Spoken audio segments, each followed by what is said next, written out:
This is episode 94 of the Why Not Me podcast, General Conference Without the Overwhelm.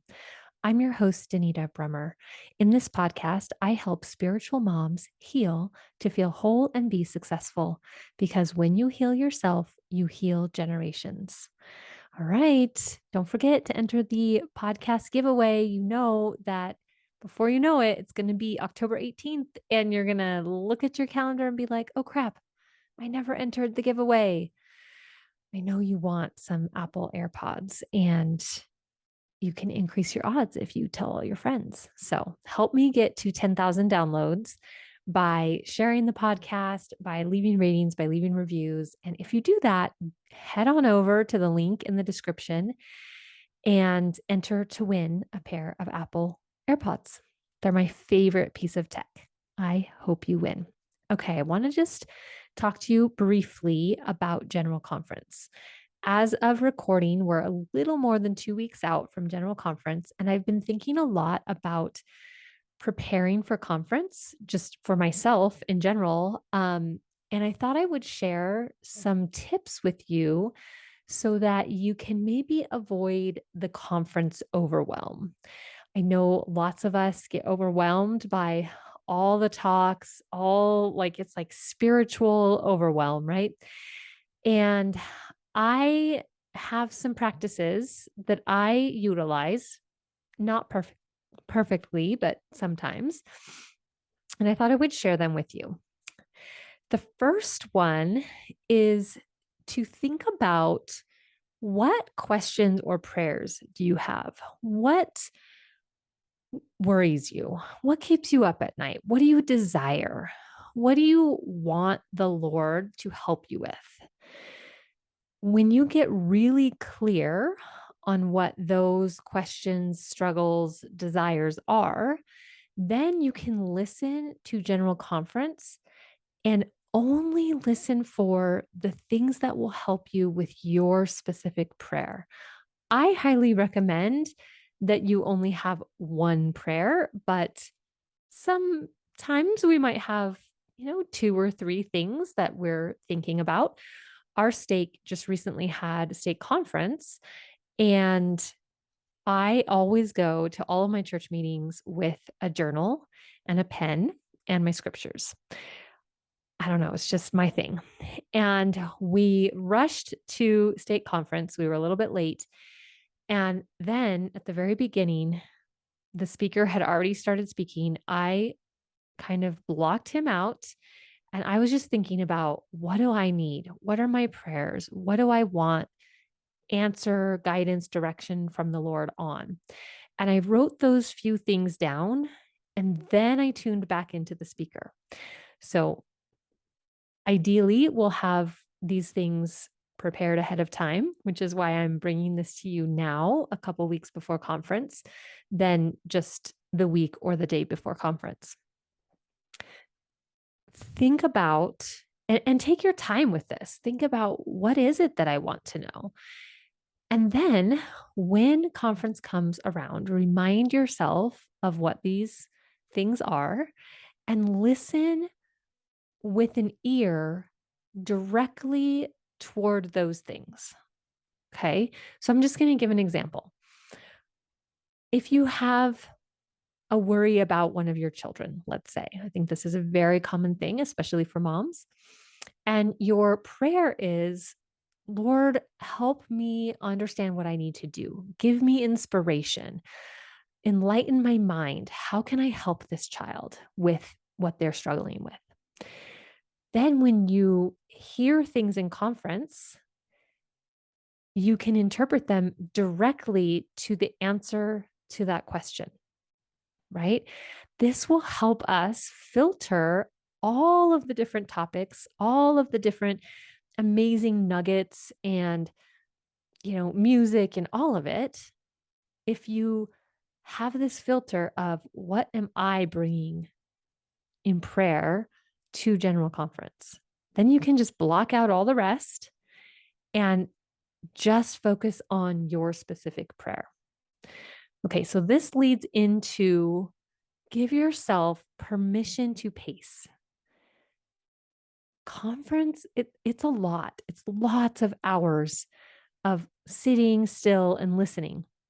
I mean, I don't blame you or anyone for if you do chores as you're listening or whatever. Like, really give yourself permission to not sit through the entire conference all at once.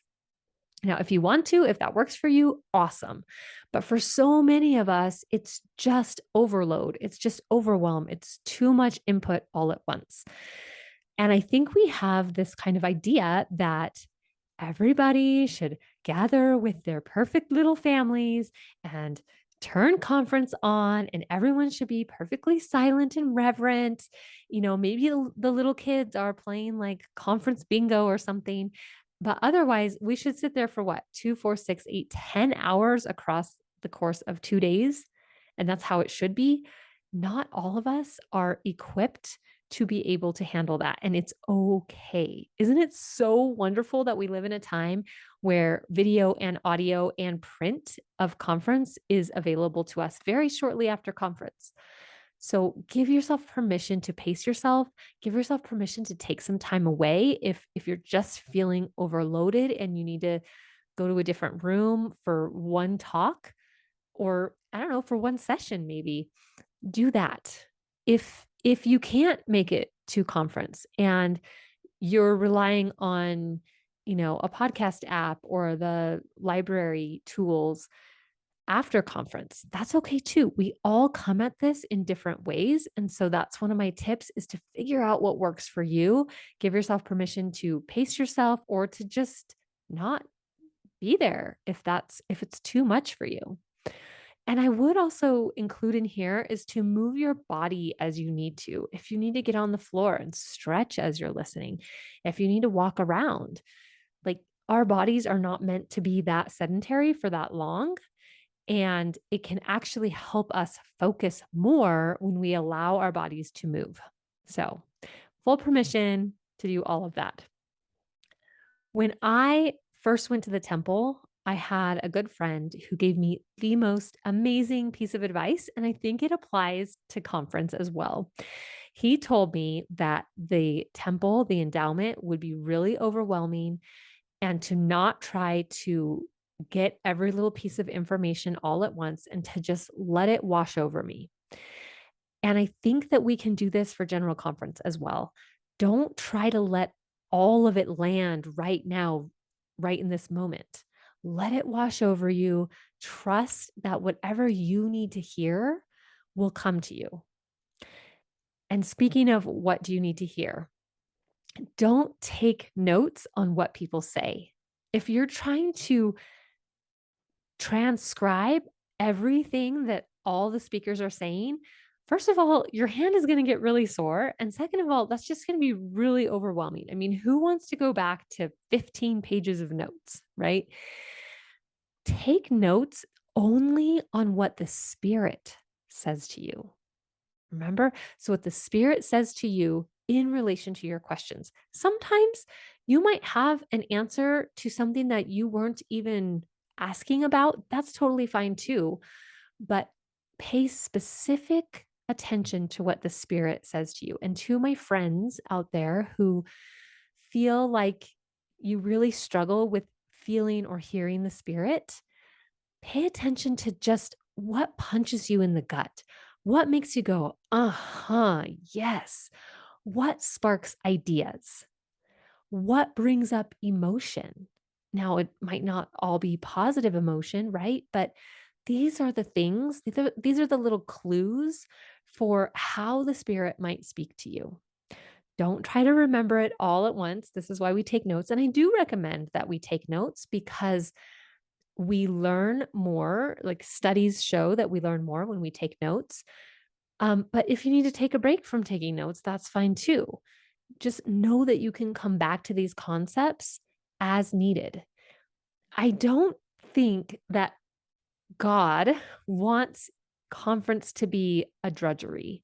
He doesn't want it to be this heavy burden. So if we are listening, watching conference, only looking for certain things, like I'm only looking for answers to my prayers, that will really reduce the overwhelm. If we are giving ourselves permission to do conference the way that works for us, that will drop our overwhelm. If we're not trying to absorb everything all at once and take mad notes on everything everyone is saying, and we're only focused on what the spirit is saying to us, that will reduce our overwhelm. That's enough for now, and so are you. If you want private help on becoming spiritually confident, go to danitabremer.com and schedule a free session. Until next time, go be you and follow the spirit.